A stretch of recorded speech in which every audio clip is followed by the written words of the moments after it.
जय माता दी मित्रों, आपका मैं बहुत बहुत स्वागत करती हूँ अपने चैनल मेरी प्यारी कालका माँ में।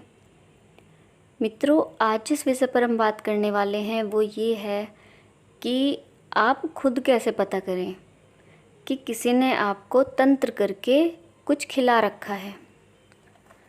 मित्रों, यदि किसी ने आपको तंत्र करके कुछ खिला रखा है तो आप कैसे जान सकते हैं?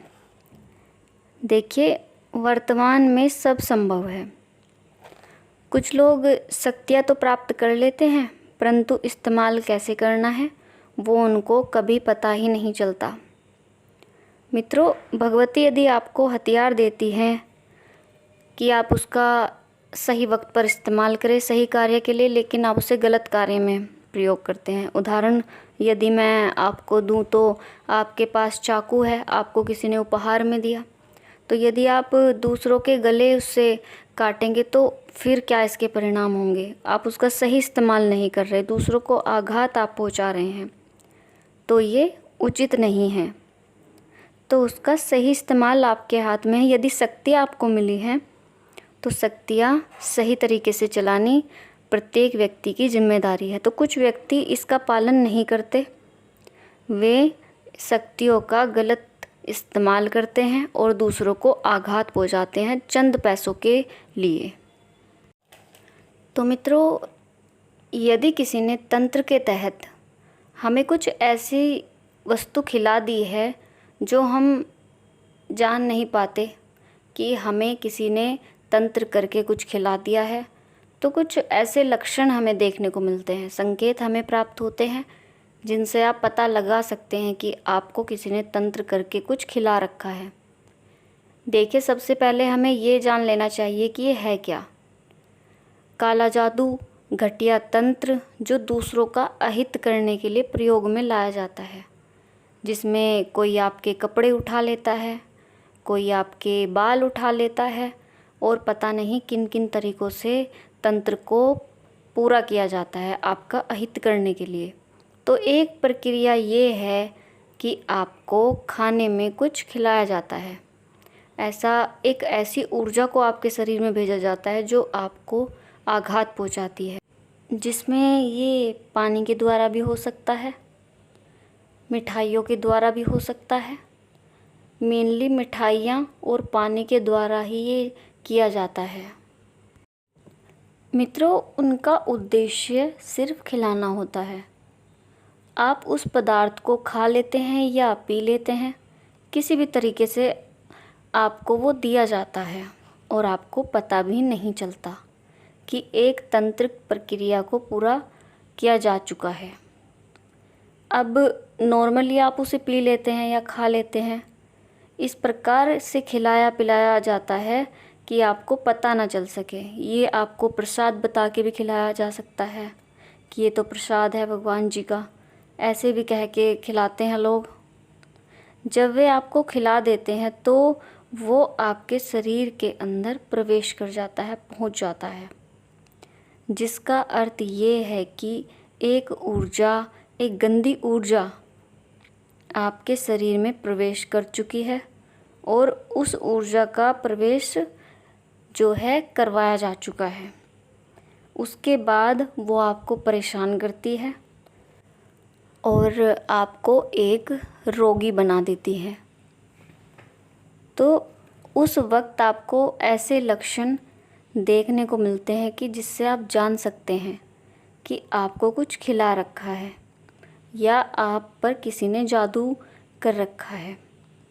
सबसे पहले तो जो ईश्वर की ऊर्जाएं हैं या सकारात्मक ऊर्जाएं जिन्हें आप कह सकते हैं, पॉजिटिव एनर्जी, तो उनसे संबंधित कोई भी वस्तु आपको अच्छी नहीं लगती, आप उससे दूर भागते हैं, आप उसके नज़दीक ही नहीं जाना चाहते। और यदि भगवान जी या किसी मंदिर का आप कोई प्रसाद खाते हैं या वहाँ का कोई जल पीते हैं, क्योंकि आप परेशान होते हैं, आप किसी के पास भी जाते हो, अच्छे साधक भी हैं, भगत भी हैं, यदि आप वहाँ जाते हैं और वे आपको जल पिलाते हैं तो तुरंत ही आपका पेट खराब हो जाता है, पेट की समस्याएं प्रारंभ हो जाती हैं। मित्रों, जो सिद्ध साधक होते हैं, जिन्होंने अच्छे लेवल की साधना कर रखी होती है, तो यदि आप ऐसे साधकों के पास जाते हैं और वे आपको कोई वस्तु देते हैं तो आप उससे बचते हो, आप उसको लेना नहीं चाहते। और पहली बात तो आप जाना ही नहीं पसंद करोगे, आपका मन ही नहीं होगा उनके पास जाने का, आप उनके पास नहीं टिक पाते हैं। और मित्रों, आप यदि आराम से बैठे हैं या सो रहे होते हैं, ये रात में भी और दिन में भी हो सकता है, आपके दिल की धड़कन अचानक से बढ़ जाती है, हार्ट बीट आपकी तेज़ हो जाती है और आपके सांस तेज़ी से आने लगते हैं, आपको सांस चढ़ जाते हैं, आप घबरा जाते हो, बेचैनी आपको हो जाती है, आप सोते सोते भी एकदम से जाग जाते हैं, बैठ जाते हैं, घबरा जाते हैं। तो ऐसी परिस्थितियों का भी आपको सामना करना पड़ता है। और पूजा पाठ में आपका मन नहीं लगता, आप बिल्कुल भी पूजा नहीं करते हो, आपका मन ही नहीं करता। यदि आप ज़बरदस्ती बैठ भी जाते हो कि नहीं चलो कर लेते हैं, तो आपको वहाँ पर नींद आने लगती है, आप बैठ ही नहीं पाते, आपको बेचैनी होने लगती है। ऐसी परिस्थिति हो जाती है कि आप पूजा नहीं करते। और मित्रों, यदि आप स्टूडेंट हैं, आप पढ़ने वाले हैं, तो आप जब भी पढ़ने बैठोगे तो आप पढ़ नहीं पाओगे, आपको सोने का मन करेगा। जब भी आप सोचते हैं कि आप पढ़ लेते हैं, लेकिन मन आपका ऐसा हो जाता है कि आप पढ़ाई की तरफ चल ही नहीं पाते हैं, ऐसी परिस्थितियाँ पैदा हो जाती हैं। और बिना कारण के आपको मुंह की समस्याएं हो जाती हैं, जैसे दांतों की समस्या आपको हो जाती है या फिर आपके मुंह में छाले पड़ जाते हैं। तो ऐसी समस्याओं का भी आपको सामना करना पड़ता है। और यदि आप सिद्ध पीठ पर, ऐसे तीर्थ स्थल पर आप यदि जाते हैं तो आप वहाँ नहीं जा पाते। पहली बात तो आप नाम सुनते ही मना कर देते हैं, यदि आप चले भी गए तो आप उस भवन में नहीं घुसते, आपका मन ही नहीं करता, आप उस चीज़ से बचते हैं। क्योंकि यदि आप वहाँ चले जाते हैं तो आपको बेचैनी होती है वहाँ पर बहुत, और आपका मन ऐसा करेगा वहाँ पर कि जैसे आप वहाँ से भाग जाएं। भवन में आप प्रवेश नहीं करते। जैसे यदि वैष्णो देवी की यात्रा आप करते हैं, वहाँ पर दर्शन के लिए जाते हैं, तो आपके पैर ही नहीं पड़ते, भवन में जाने को नहीं पड़ेंगे आपके पैर, आपकी हिम्मत ही नहीं होगी, आपको बेचैनी हो जाएगी यदि आप वहाँ जाने की कोशिश करते हैं। तो ये होता है। और आपके पेट में दर्द रहता है, यदि आपको किसी ने तंत्र करके कुछ खिला रखा है तो उसके पश्चात आपको पेट की समस्याएं ज़्यादा उत्पन्न होती हैं, आपके पेट में सदैव दर्द बना रहता है। आप डॉक्टर की जांच भी करवाते हैं, रिपोर्ट भी आती है, दिखाते भी हैं, लेकिन पता ही नहीं चलता कि बीमारी क्या है और इलाज क्या किया जाए। और मित्रों, मैं ये नहीं कहती कि आप अंधविश्वास में ज़्यादा पड़े, लेकिन आप इन चीज़ों से भी मुंह ना फेरें। आप प्रत्येक चीज़ को अपने नज़रिए से देखिए, आप उसकी जांच करिए, परखिए उसे, तब आप निर्णय लें इन चीज़ों का।